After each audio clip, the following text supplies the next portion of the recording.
Stehen bleiben! Bitte, Herr Soldat. Wir brauchen Hilfe.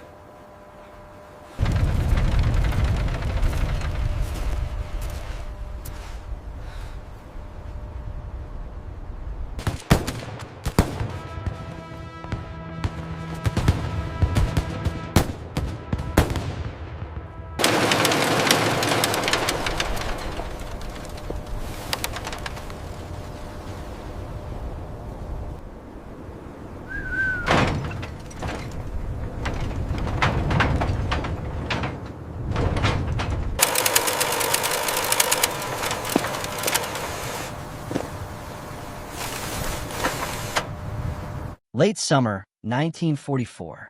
Somewhere in occupied Europe, dawn arrives without ceremony. A thin mist hangs low over a rail yard on the edge of small town. The air smells of damp wood, coal dust, and old oil. Rows of wooden crates sit stacked beneath corrugated roofs, each stenciled with black German lettering. Ammunition calibers, ration numbers, fuel designations. For years, these markings have meant authority, punishment, and distance. Civilians pass this place quickly, eyes down, never lingering. This morning is different. The road that once carried military trucks is empty. No engine noise, no shouted orders. A sentry post stands unmanned, its barrier raised but unattended. Somewhere in the distance, artillery rumbles faintly, not advancing, not retreating, simply echoing the uncertainty of a collapsing front. A small group of townspeople gathers near the fence.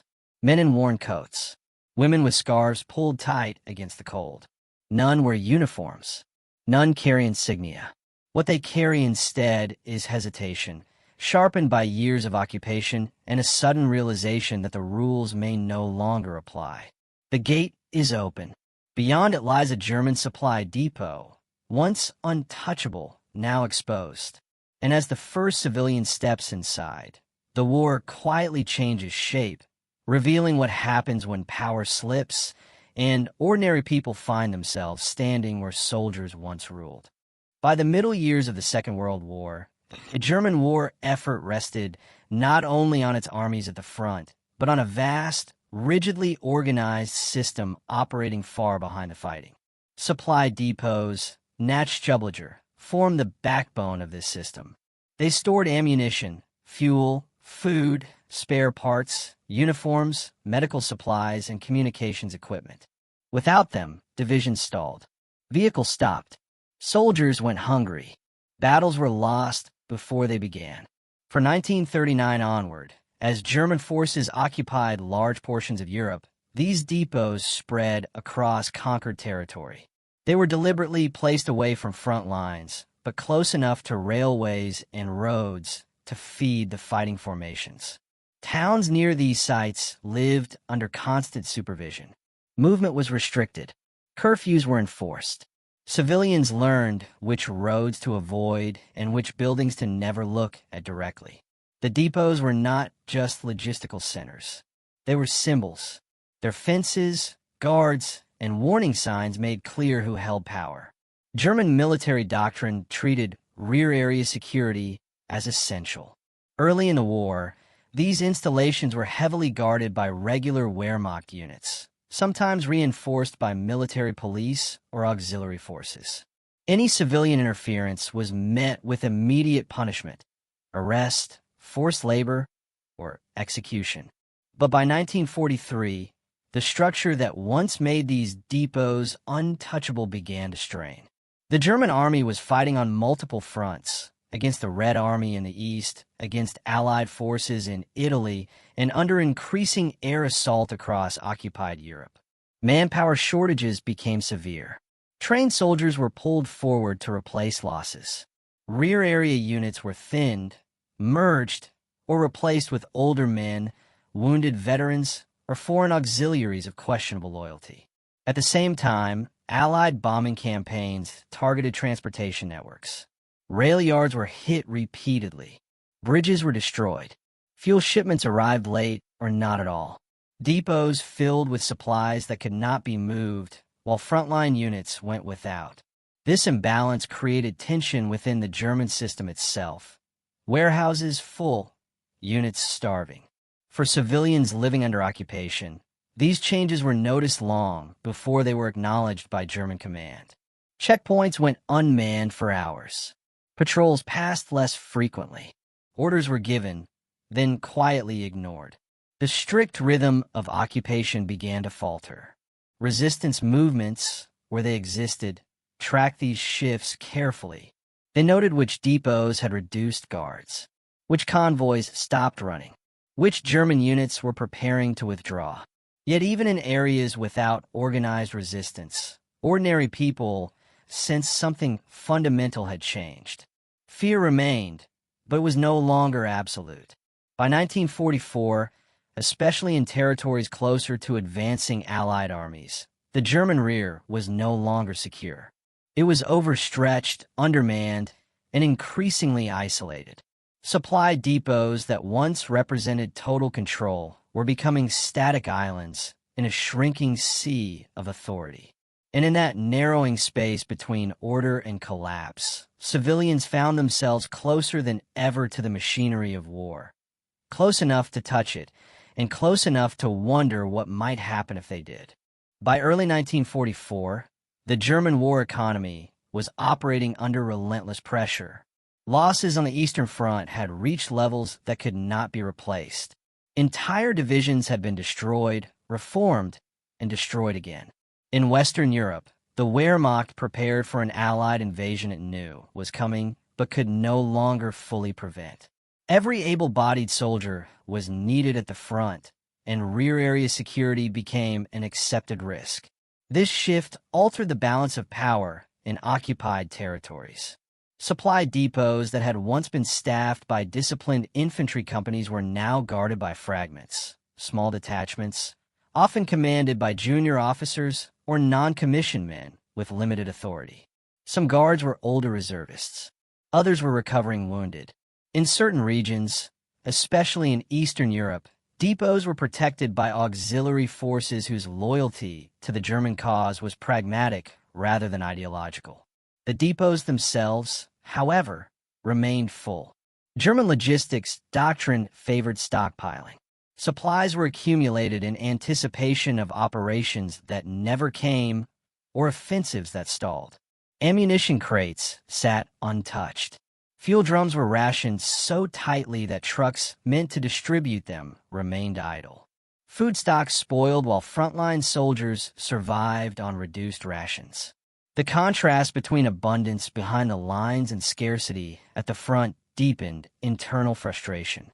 For civilians, this contradiction was impossible to ignore. In towns near these depots, hunger was common. Coal was scarce. Clothing was worn thin. German requisitions had stripped communities of livestock and grain. People knew, sometimes from forced labor inside these facilities, that warehouses nearby held what they lacked. Yet the barrier between civilian and soldier had been enforced by violence for years. Crossing it was unthinkable. That began to change as German authority fractured. In the months leading up to major Allied advances, such as those following the Normandy landings in June 1944 or the Red Army's summer offensives in the East, German units began withdrawing without notice. Orders were delayed or contradictory. Commanders prioritized saving men and vehicles over guarding static assets. Some depots were instructed to prepare for evacuation, but transport never arrived. Others received no orders at all. Civilians watched German trucks leave and not return. They noticed officers burning documents. Radios were packed away. Signs were taken down. Yet the depots remained locked, fenced, and stocked, but increasingly empty of authority. In some places, resistance groups debated whether to act. In others, no organized movement existed. What happened instead was quieter and more unsettling. Spontaneous decisions by ordinary people. Farmers, railway workers, clerks, widows, teenagers who had grown up under occupation and had never known another reality. They did not see themselves as soldiers. They saw an opening. The risk was immense. German policy on sabotage and theft remained brutal. Even in retreat, reprisals were common. But uncertainty worked both ways. Civilians no longer knew if German forces nearby were capable of enforcing their threats. German soldiers no longer knew who truly controlled the territory around them.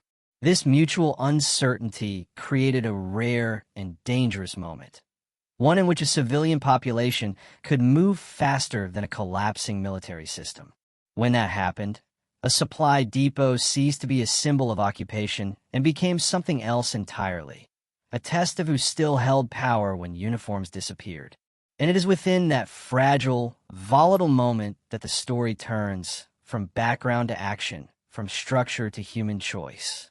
For years, civilians in occupied territory lived with a single, unspoken rule: do not cross the line.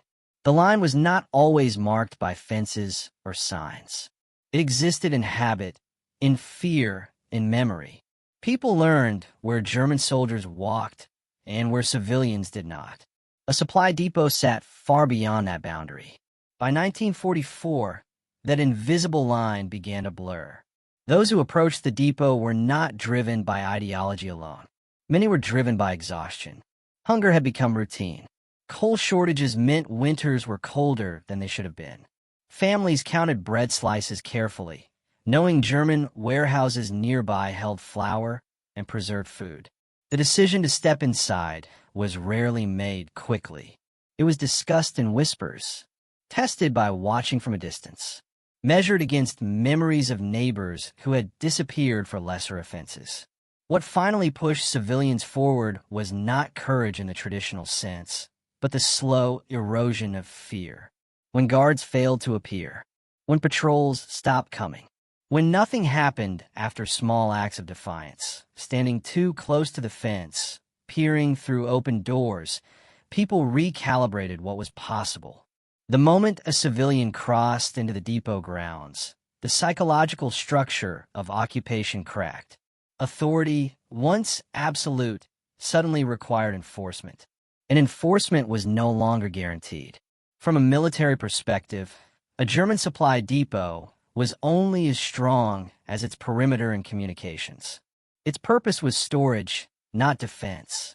Unlike frontline positions, depots lacked depth, overlapping fields of fire, or hardened fortifications. Their security depended on the assumption that civilians would never test them. By late war, that assumption no longer held. Many depots had minimal guard forces, sometimes fewer than a dozen men responsible for hundreds of tons of material. Communication lines were unreliable. Telephones failed. Radios were reserved for higher command. If an alarm was raised, reinforcements might take hours to arrive, or not at all. Civilians, often unknowingly, exploited this weakness. They approached during early morning hours, when guard routines were least consistent. They moved in groups small enough to avoid drawing attention, but large enough to discourage individual resistance. The absence of immediate German response was not interpreted as permission, but as confirmation that the system no longer functioned. A depot designed to supply an army suddenly found itself unable to defend itself against the people it had once dominated. For the German soldiers assigned to rear area duties in 1944, the war already felt lost. Many had been transferred from shattered units. Others were recovering from wounds or had been deemed unfit for frontline combat. Their orders were unclear and their authority uncertain. When confronted by civilians entering a depot, these soldiers faced an impossible calculation. To fire risked escalation without support. To retreat risked punishment, if anyone was left to enforce it. In some documented cases, guards simply withdrew, unwilling to die for supplies that might never reach the front. This hesitation mattered. The power of the German occupation had relied not only on force, but on the belief that force would always be used. When that belief collapsed, even briefly, civilians found space to act. And once that space existed, it could not easily be closed again. These angles, human hesitation, tactical weakness, and psychological collapse, intertwined tightly. Together, they set the stage for what followed. Not a battle in the traditional sense, but a confrontation defined by absence, uncertainty, and the sudden redistribution of control. The German military system was designed for obedience, clarity, and hierarchy. By 1944, all three were eroding. Orders arrived late or contradicted one another. Units were told to hold positions that no longer mattered, while retreat routes were left undefined. Supply depots, once essential nodes, became liabilities, too large to evacuate, too exposed to defend. Inside this system, depot commanders faced choices with no good outcomes. Destroying supplies required explosives, fuel, and time, resources already scarce. Abandoning a depot risked charges of dereliction, but remaining meant isolation. In many areas, commanders quietly chose inaction, hoping higher authority would resolve the situation. It rarely did. This paralysis filtered downward. Guards received no clear guidance on how to respond to civilian interference. Were they to arrest? To fire? To retreat? Without explicit orders, many defaulted to survival. The result was not a formal surrender, but a gradual withdrawal of presence. Uniforms disappeared from sight, even as flags still hung above warehouses. The system that had enforced occupation through procedure and fear began to dissolve from within. For civilians, taking control of a German supply depot meant crossing a moral threshold as much as a physical one. These were not abandoned buildings. They were military installations, protected by laws of war, however inconsistently applied. Entering them meant accepting the risk of being labeled combatants, saboteurs rather than civilians. This distinction mattered. Civilians understood that once they touched weapons or ammunition, they forfeited any claim to neutrality.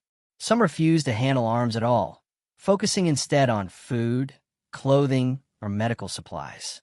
Others recognized that weapons, once in civilian hands, could change the balance in their favor, but only briefly. The act of taking the depot was therefore careful, deliberate, and often restrained. There were no celebrations, no flags raised. People moved quietly, prioritizing speed and concealment. Supplies were hidden, redistributed, or removed entirely before German forces could react. The moral weight of these actions lingered. Civilians knew they were stepping into history without protection, guided only by necessity. A German supply depot was more than storage. It was proof that the war machine still functioned. When civilians took control of one, even temporarily, it signaled a profound shift. The occupier could no longer guarantee control over its own infrastructure. These moments were noted by resistance networks and, later, by advancing Allied forces. Reports described depots emptied before German demolition teams arrived, fuel diverted to civilian use or sabotaged beyond recovery, ammunition removed, hidden, or rendered unusable. Each seized depot weakened the German ability to regroup. Each one also strengthened civilian confidence. The occupiers' reach had limits, and those limits were now visible.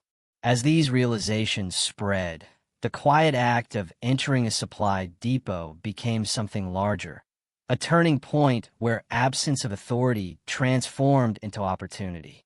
And in that space, the decisive moment approached when hesitation would give way to irreversible action.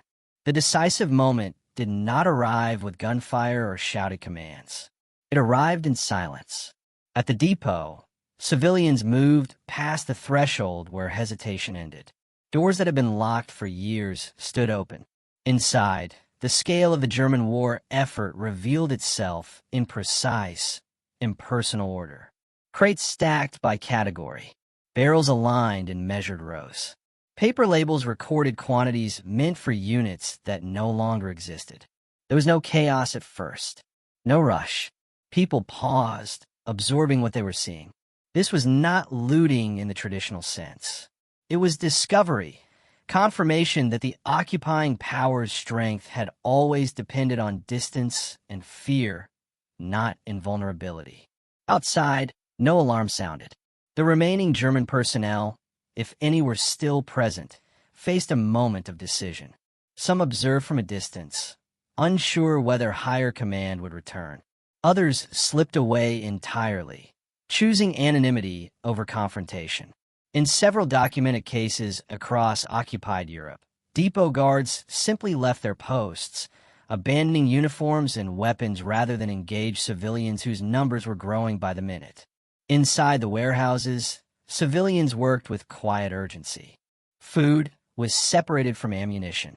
Medical supplies were prioritized. Fuel drums were marked or drained to prevent reuse by retreating German units. Nothing was wasted, but nothing was celebrated. Time mattered. Everyone understood that this window would close. The longer civilians remained inside the depot, the more irreversible the act became. What began as exploration turned into control. Entry points were watched. Roads were observed. Messengers were sent to nearby neighborhoods. The depot, once a symbol of occupation, now operated briefly under civilian authority. This shift carried immense risk. If German forces returned in strength, reprisals would be swift. Yet the absence of immediate response reinforced a dangerous truth. The occupying system was no longer able to react in real time. As the day wore on, the depot's function changed. Supplies were no longer waiting to feed a war. They were being removed, hidden, or destroyed to prevent that war from continuing. And with each crate moved, each barrel emptied, the moment passed from possibility into fact, setting in motion consequences that could no longer be undone. By the time German command became aware that control of the depot had been compromised, the situation had already shifted beyond simple recovery. Reports, when they came, were fragmented. A missing guard, a failed radio call, a driver sent to collect supplies who returned empty-handed, or did not return at all. Any response required speed the German system no longer possessed. Units capable of intervening were engaged elsewhere or retreating under pressure. Transport was limited by fuel shortages and damaged roads. Even when orders were issued to secure or destroy depots, the means to carry them out often arrived too late. In some cases, demolition teams reached empty warehouses, their targets already stripped or sabotaged. For civilians, the final hours inside the depot were defined by restraint and calculation. Weapons were handled carefully, if at all. Ammunition was removed in small quantities, hidden rather than stockpiled. Food and medical supplies were distributed quickly to reduce the evidence left behind. Anything too large to move was rendered useless. Fuel contaminated, machinery disabled, records destroyed. This was not revenge. It was denial. The goal was not to profit from the depot, but to ensure it could never again support German operations. Every action was shaped by the understanding that this moment was temporary. Control would pass again, either back to the Germans or forward to advancing Allied forces. What mattered was what remained when that happened. In several regions, advancing armies later reported depots found intact but empty or structurally sound, yet logistically worthless. These sites told a silent story. German supply lines had not merely been cut from above. They had been hollowed out from below by the populations they once dominated. When German troops eventually re-entered some of these towns, they found no crowds, no resistance formations in the open. Only absence. Supplies gone. Roads watched. Civilians returned to anonymity, carrying with them the knowledge that, for a brief time, they had reversed the flow of power. The turning point, therefore, was not marked by a single event, but by realization on both sides. Civilians learned that occupation could be disrupted without open battle. German command learned that control, once lost, could not always be reclaimed. From that realization flowed the aftermath, measured not only in material loss, but in the psychological fracture of authority that followed, to be why the time German command became aware that control of the depot had been compromised, the situation had already shifted beyond simple recovery. Reports, when they came, were fragmented. A missing guard, a failed radio call, a driver sent to collect supplies who returned empty-handed, or did not return at all. Any response required speed the German system no longer possessed. Units capable of intervening were engaged elsewhere or retreating under pressure. Transport was limited by fuel shortages and damaged roads. Even when orders were issued to secure or destroy depots, the means to carry them out often arrived too late. In some cases, demolition teams reached empty warehouses, their targets already stripped or sabotaged. For civilians, the final hours inside the depot were defined by restraint and calculation. Weapons were handled carefully, if at all. Ammunition was removed in small quantities, hidden rather than stockpiled. Food and medical supplies were distributed quickly to reduce the evidence left behind. Anything too large to move was rendered useless, fuel contaminated, machinery disabled, records destroyed. This was not revenge. It was denial. The goal was not to profit from the depot, but to ensure it could never again support German operations. Every action was shaped by the understanding that this moment was temporary. Control would pass again, either back to the Germans or forward to advancing Allied forces. What mattered was what remained when that happened. In several regions, advancing armies later reported depots found intact but empty or structurally sound, yet logistically worthless. These sites told a silent story. German supply lines had not merely been cut from above. They had been hollowed out from below by the populations they once dominated. When German troops eventually re-entered some of these towns, they found no crowds, no resistance formations in the open. Only absence. Supplies gone. Roads watched. Civilians returned to anonymity, carrying with them the knowledge that, for a brief time, they had reversed the flow of power. The turning point, therefore, was not marked by a single event, but by realization on both sides. Civilians learned that occupation could be disrupted without open battle. German command learned that control, once lost, could not always be reclaimed. From that realization flowed the aftermath, measured not only in material loss, but in the psychological fracture of authority that followed. The immediate consequences of civilian seizure of German supply depots unfolded quietly, but their effects spread far beyond the towns in which they occurred. What appeared on the surface as a localized act of desperation quickly became a logistical problem the German military could no longer afford to absorb. German record from the final year of the war reveal repeated references to missing or unusable stocks in rear areas. Ammunition deliveries failed to arrive. Fuel allocations were revised downward without explanation. Medical units reported shortages that could not be traced to enemy bombing. In many cases, these losses were never formally investigated. The administrative machinery responsible for accountability was already collapsing under the weight of defeats elsewhere. For frontline units, the impact was immediate and severe. Divisions already operating at reduced strength were forced to conserve ammunition. Armored formations, critically dependent on fuel, curtailed movement or abandoned vehicles outright. Field hospitals improvised with dwindling supplies, increasing mortality from wounds that had once been survivable. These shortages did not originate solely from civilian actions, but depot seizures amplified existing weaknesses at precisely the worst moment. In occupied towns, the risk to civilians did not end when the depot was emptied. German policy toward reprisals remained officially unchanged. Collective punishment, arrests, and executions were still authorized responses to sabotage or theft of military property. In areas where German forces retained some cohesion, investigations followed. Civilians were questioned. Homes were searched. Hostages were taken. Yet the effectiveness of these measures varied sharply.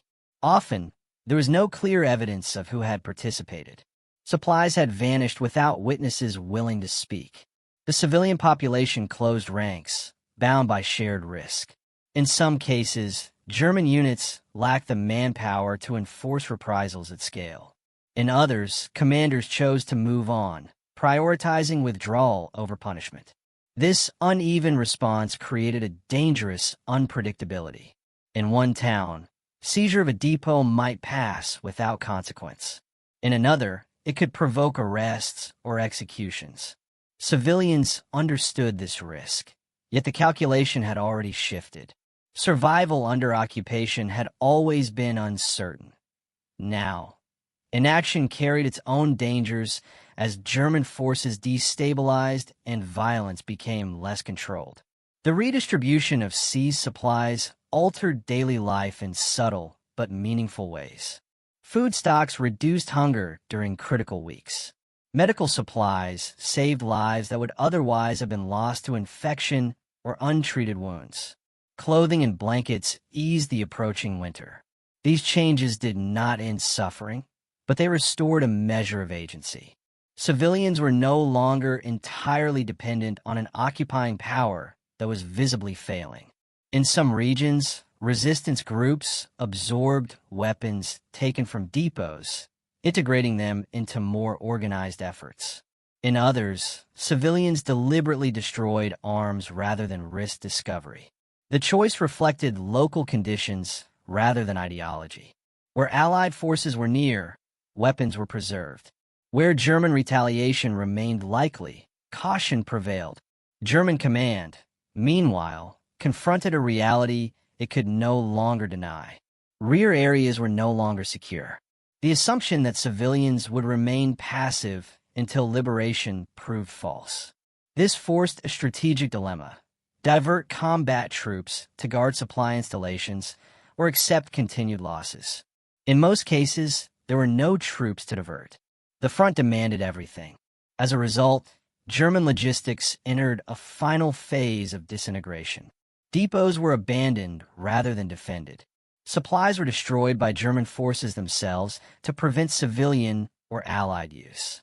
Entire stockpiles went up in flames, lighting the night sky as visible signs of a retreating army burning its own foundations. For civilians, these fires carried a grim symbolism. What had once sustained occupation was now being erased by the occupiers themselves. The war was ending not with triumph, but with exhaustion and denial. The aftermath of these depot seizures was therefore not confined to material loss. It reshaped relationships between civilians and authority. Fear, once absolute, became conditional. Silence became a form of resistance. Communities learned that coordinated inaction, refusing to inform, refusing to comply, could be as powerful as open defiance. These lessons lingered as Allied forces advanced and German control finally collapsed. The depots stood empty, scarred, or destroyed, marking places where the war's machinery had briefly passed into civilian hands. And as the dust settled, the question shifted from what had been taken to what those moments of control had changed, setting the stage for the longer consequences that followed in the war's final months. As German forces continued to retreat through late 1944 and into 1945, the consequences of lost supply depots became increasingly visible at the operational level. Entire sectors of the front began to move not according to strategic intent, but according to logistical survival. Units withdrew not because they were defeated in battle, but because they could no longer be sustained where they stood. Allied intelligence officers, advancing behind the front lines, documented this pattern repeatedly. Reports described intact roads leading to empty depots, warehouses stripped of usable material, fuel tanks deliberately fouled, and records destroyed. These findings confirmed what German commanders already understood, but could no longer correct. The rear had collapsed before the front. For German soldiers, this collapse carried a psychological weight equal to its material impact. The knowledge that supplies behind them were gone, or might vanish at any moment, undermined discipline. Soldiers hoarded ammunition. Officers rationed fuel obsessively. Trust in the system eroded, replaced by individual survival strategies. Desertions increased, particularly among rear-area troops who no longer believed the war could be stabilized. Civilians, meanwhile, navigated a precarious transition. As Allied forces arrived, the immediate danger of German reprisals diminished, but uncertainty remained. Collaborators were identified. Old grievances surfaced. Communities that had acted together to seize or empty depots now faced the challenge of reintegration and accountability. Not everyone had participated, but everyone had been affected.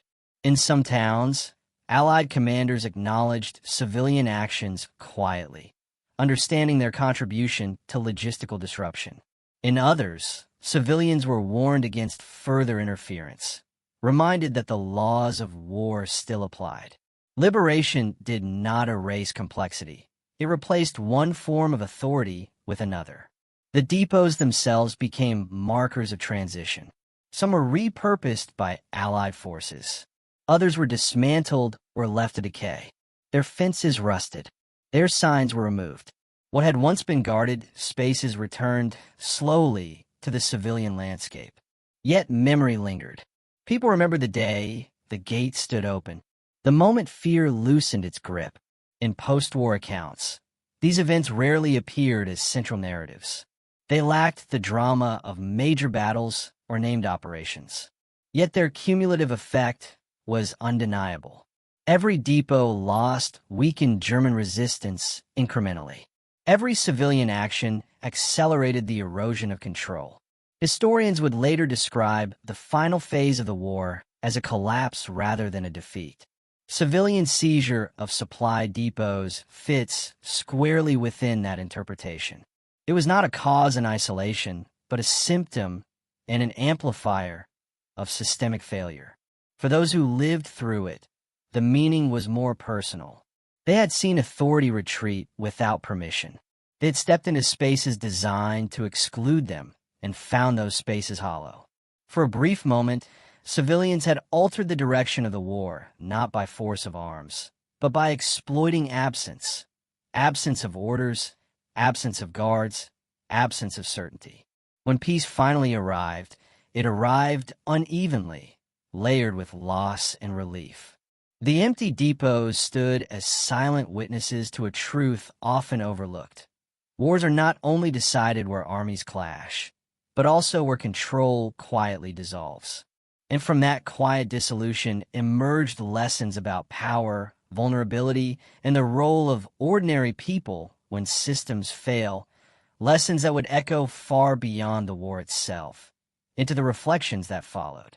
The seizure of German supply depots by civilians in the final years of World War II reveals a profound truth about war. Control is never absolute. It exists only as long as fear, authority, and order align. When even one element falters, the machinery of conflict, regardless of its size or efficiency, can be disrupted by ordinary people. These moments were fleeting, measured not in battles won, but in choices made. Civilians, long subjected to occupation, discovered that survival often required action, not submission. Their interventions were careful, deliberate, and constrained by the weight of risk.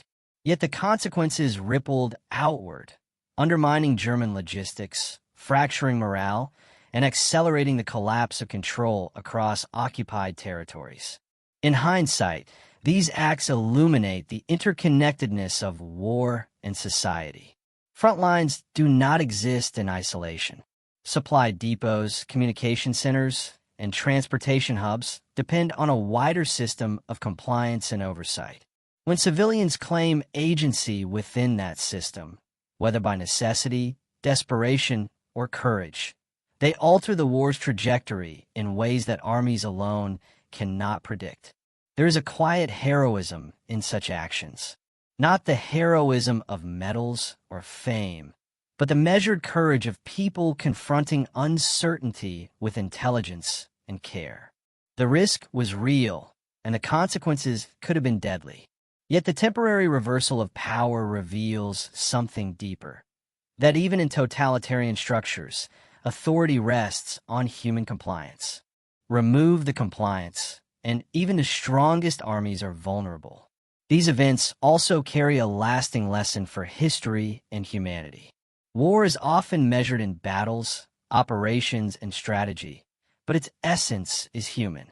Ordinary people, forced into extraordinary circumstances, possess the capacity to influence outcomes profoundly. In the ruins of occupation, in empty depots and silent warehouses, civilians shaped history simply by stepping forward. Ultimately, the story of these seized depots is not only about loss or gain of supplies. It is about the fragility of control, the weight of choice, and the extraordinary power embedded in ordinary lives. And it is a reminder that history is never written solely by generals and governments. It is also written quietly but decisively by those who dare to act when the structures around them falter.